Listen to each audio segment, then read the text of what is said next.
আসসালামু আলাইকুম, কেমন আছেন সবাই? আশা করছি যে যেখানে আছেন সবাই ভালো আছেন। সবাইকে স্বাগত জানাচ্ছি আমার চ্যানেলে নতুন আরও একটি রেসিপি দেখার জন্য। আর আজকের রেসিপি হচ্ছে টক ঝাল মিষ্টি আমের আচার। আর এই আচারটি একেবারে রোদ্রে দেওয়ার ঝামেলা ছাড়াই সংরক্ষণ করা যায়। আর এটি হচ্ছে আমার হাতে বানানো মজাদার আচারের মধ্যে একটি। চলুন তাহলে পুরো রেসিপিটি দেখে নেওয়া যাক। প্রথমে আমগুলোকে ভালো করে ধুয়ে তারপরে আমি এটার খোসা ছাড়িয়ে নিয়েছি। আর আমগুলো খোসা ছাড়িয়ে নিয়ে এরপরে আমগুলোকে মাঝখান থেকে কেটে আবার 2 টুকরো করে নিয়েছি, অর্থাৎ একটা আম দিয়ে মোট 4 টুকরো করে নিয়েছি। আপনারা চাইলে আপনাদের ইচ্ছা মতন ছোট বড় করে কেটে নিতে পারেন। এখানে আমি নিয়েছি রসুনের কোয়া। এখানে আমি 8-9 কোয়ার মতন রসুন নিয়েছি। রসুনগুলোকে একটু থেতলো করে নিয়েছি। আপনারা চাইলে রসুনের সাথে সরিষা বাটাও দিতে পারেন। আমি শুধু রসুন দিয়ে এটা করে নিব। এবার চলে এলাম চুলাতে একটা কড়াই বসিয়ে দিয়ে এর মধ্যে দিয়ে দিচ্ছি সরিষার তেল। আমি এখানে হাফ কাপের মতন সরিষার তেল দিয়েছি। এর মধ্যে রসুনগুলো দিয়ে একটু রসুনটাকে ভেজে নিয়ে এখন এর মধ্যে কেটে রাখা আমগুলো দিয়ে দিচ্ছি। আমগুলো দিয়ে ভালো করে একটু নেড়েচেড়ে নিতে হবে। আর রসুনটাকে দিয়ে রসুনটা কিছুক্ষণ একটু ভেজে নিতে হবে, বেশি না, অল্প কিছুক্ষণ ভেজে নিলেই হবে। এখন আমি এর মধ্যে দিয়ে দিচ্ছি পরিমাণ মতন লবণ। লবণের পরিমাণটা ওভাবে বলা যাবে না। লবণটা আমটা কি পরিমাণে টক তার উপর নির্ভর করে। আম যদি বেশি টক হয় সেক্ষেত্রে লবণ বেশি লাগে। এখন ভালো করে একটা চামচের সাহায্যে নেড়ে নিচ্ছি। দিয়ে দিব চিনি। আমি এখানে মোট 1 কাপ চিনি ব্যবহার করেছি। তবে আম কি পরিমাণে টক আর আপনারা কি পরিমাণের মিষ্টি খেতে চান সে অনুযায়ী চিনিটা বাড়িয়ে বা কমিয়ে দিতে পারেন। চিনিটা দিয়ে নেড়ে চেড়ে নিচ্ছি। চিনি দেওয়ার পরে আম থেকে অনেকটা পরিমাণের পানি বের হবে। চিনি গলে পানি বের হবে। চিনিটা গলে গেলে আমটাকে অনবরত নাড়তে হবে, না হলে নিচ থেকে লেগে যেতে পারে। নাড়তে নাড়তে আমটা যখন অনেকটা নরম হয়ে আসবে তখন এর মধ্যে দিয়ে দিব আমি মরিচের গুঁড়া।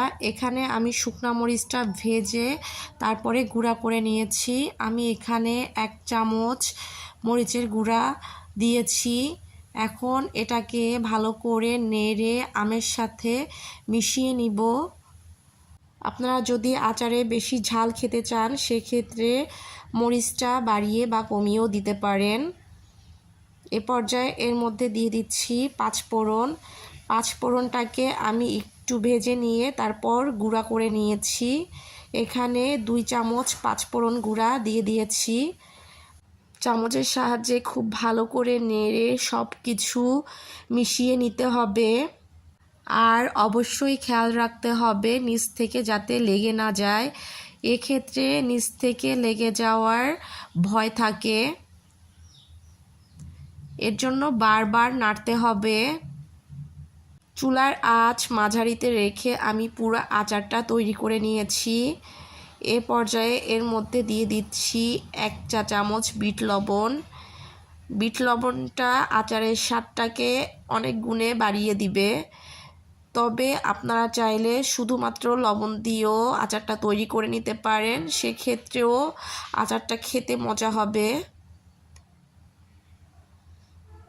ভালো করে নেড়ে বিট লবণটা আমি আচারের সাথে মিশিয়ে নিচ্ছি। এভাবে আচার তৈরি করলে ভিনেগার ছাড়া বা সাদা সিরকা ছাড়া এটা বাইরে রেখে 6 মাসের মতন খেতে পারবেন। আচারটা নষ্ট হবে না। আর ফ্রিজে নর্মাল টেম্পারেচারে রেখে এর থেকে বেশি সময় সংরক্ষণ করা যায়। কোনো রোদ্রে দেওয়ার ঝামেলা ছাড়া এটাকে রোদ্রে দেওয়ার কোনো প্রয়োজন নেই। এভাবে খুব সহজেই এই আচারটি তৈরি করে নেওয়া যায়। নাড়তে নাড়তে যখন আচারটা একেবারে আঠালো হয়ে আসবে, কড়াই থেকে ছেড়ে আসবে, এ পর্যায়ে বুঝে নিতে হবে আচারটা হয়ে এসেছে। চুলার আঁচ মাঝারিতে রেখে একটু সময় নিয়ে আমি এই আচারটি তৈরি করে নিয়েছি। এই আচারটি খেতে কিন্তু অসম্ভব মজা হয়। আপনারা এভাবে অবশ্যই বাসায় একদিন বানিয়ে খাবেন। আজকের রেসিপিটি কেমন লেগেছে কমেন্টসে জানিয়ে যাবেন। আর ভালো লাগলে অবশ্যই একটা লাইক দিতে ভুলবেন না। আপনার একটা লাইক এবং কমেন্টস আমাকে অনেক উৎসাহ দেয়। যারা আমার চ্যানেলটি সাবস্ক্রাইব করেছেন তাদেরকে অসংখ্য ধন্যবাদ। আর যারা আমার ভিডিও দেখছেন কিন্তু আমার চ্যানেলটি এখনও সাবস্ক্রাইব করেননি, প্লিজ আমার চ্যানেলটি সাবস্ক্রাইব করে আমার পাশে থাকবেন। ভালো থাকবেন আপনারা সবাই। দেখা হবে অন্য কোনো দিন অন্য কোনো ভিডিওতে। আজকে এখানেই বিদায় নিচ্ছি। আল্লাহ হাফেজ।